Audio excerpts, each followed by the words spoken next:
Chapter 50 let's all carry around hot water. तो यहाँ पर मोमो बोलते हैं बेसिकली अगर हम इस पे कोल्ड वाटर डालेंगे तो ये ईवी लाई पे चेंज हो जाएगा, अगर हम इस पे हॉट वाटर डालेंगे तो ये जीजी पे चेंज होगा। इतने में जीजी की बात को लेके मजाक उड़ाते रहता है। तो यहाँ पर मोमो उसको एक किक मारती है, बोलती है कि ये कोई मजाक करने का टाइम नहीं है। इतने में जो टारो होता है वो बोलता है कि मुझे इसे कब तक अपने बॉडी में रखना पड़ेगा, जब तक ये मेरे बॉडी पे रहेगा तब तक मैं लवी डवी नहीं कर पाऊंगा हाना के साथ। इतने में जो सेको होती है वो बोलती है कि मैं अभी के लिए तो तुम्हें हाना से मिलने नहीं दूंगी। तो यहाँ पर जो टारो होता है वो बोलता है क्यों, मैं क्यों अभी नहीं मिल सकता। तो यहाँ पर जो सेको होती है वो बोलती है कि मैं 10 बजे का कर्फ्यू टाइम लगा के रखी हूँ, उससे पहले तुम मिलना तो मिल सकते हो, उसके बाद तुम्हें मिलने भी नहीं दूंगी। इतने में टारो बोलता है कि इतना जल्दी क्यों।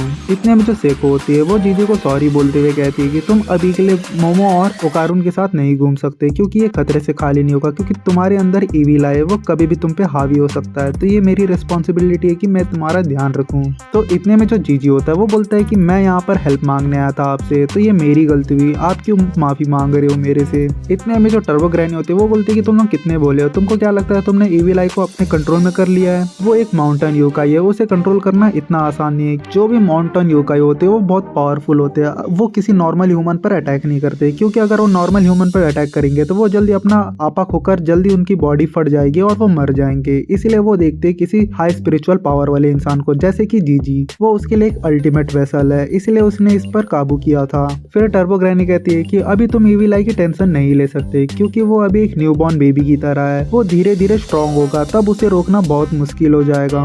इतने में सेको कहती है कि तब तक हमें जीजी पर ध्यान देना होगा, क्योंकि पता नहीं कब वो ईविल आई बन जाएगा। मोंजिरो तुम भी इस पर ध्यान दो। इतने में सेको जीजी को कहती है कि तुम कुछ भी हो इस कामोसी सिटी को छोड़कर बाहर मत जाना, वरना बहुत मुसीबत हो जाएगी। जो भी मेरी पावर से सिटी के अंदर ही काम करती है तब तक ही मैं तुम्हें संभाल सकती हूँ, अदरवाइज नहीं हो पाएगा। और जो टारो का बैरियर है वो भी लॉन्ग लास्टिंग नहीं है, क्योंकि ईविल आई जो है वो बहुत पावरफुल स्पिरिट है, इसलिए उसे कंट्रोल करना या बैरियर के अंदर रखना थोड़ा मुश्किल है। इसलिए सब अपना थर्मस रेडी कर लो और उसके अंदर गर्म पानी रखो, जब भी मुसीबत पड़ेगी तब इसके ऊपर गर्म पानी डाल देना उस थर्मस से निकाल कर। इतने में सीन जाता है बाहर की तरफ, जहाँ पर जो श्रिम्प होता है वो अपने घर जाते रहता है। तो उससे मोमो पूछती है कि तुम कहाँ रह रहे हो। तो वो बोलता है कि मुझे सेको ने एक फॉर्म दे दिया है जहाँ पर मैं काम करूंगा और वहीं पर रहूंगा। इतने में वो मैंटिस श्रिम्प कहता है कि अगर तुम्हें कोई भी हेल्प चाहिए होगा तुम मुझे बोल देना, मैं कर दूंगा वो चीज। फिर यहाँ पर जो ओकारुन होता है वो पूछता है कि तुम्हारा यूएफओ एक्चुअली उड़ता है क्या। इतने में जो श्रिम्प होता है वो कहता है कि मेरा जो यूएफओ है वो एंटी ग्रेविटी सिस्टम है, जिसकी वजह से वो इजीली उड़ सकता है। तो यहाँ पर ओकारुन उसका नाम पूछता है कि तुम्हारा नाम क्या है श्रिम्प। इतने में जो श्रिम्प होता है वो कहता है कि अर्थ पे मेरा नाम बोला जाए तो पेनी वैनी होगा। तो ये चीज सुनकर इन लोग थोड़ा सा शॉक हो जाते हैं।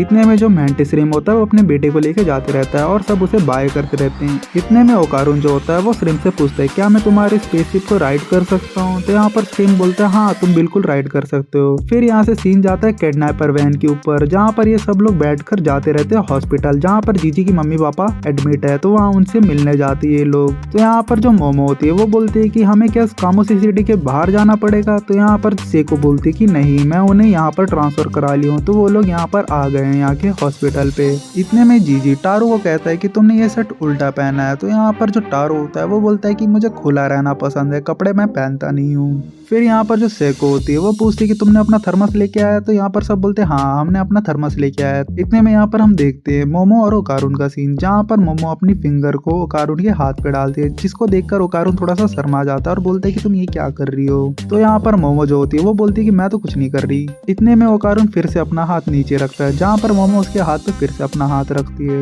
और अपने फिंगर सहलाते रहती है उसके हाथ के ऊपर, जिसे देखकर जिसकी वजह से अपना ओकारुन होता है थोड़ा सा शॉक हो जाता है और कहता है कि ये कौन सा गेम है, मुझे पता नहीं है इसे कैसे खेलते हैं और इसके रूल्स के बारे में। तो ये चीज सुनकर जो अपनी मोमो होती है वो थोड़ी सी शॉक हो जाती है और हंसने लगती है।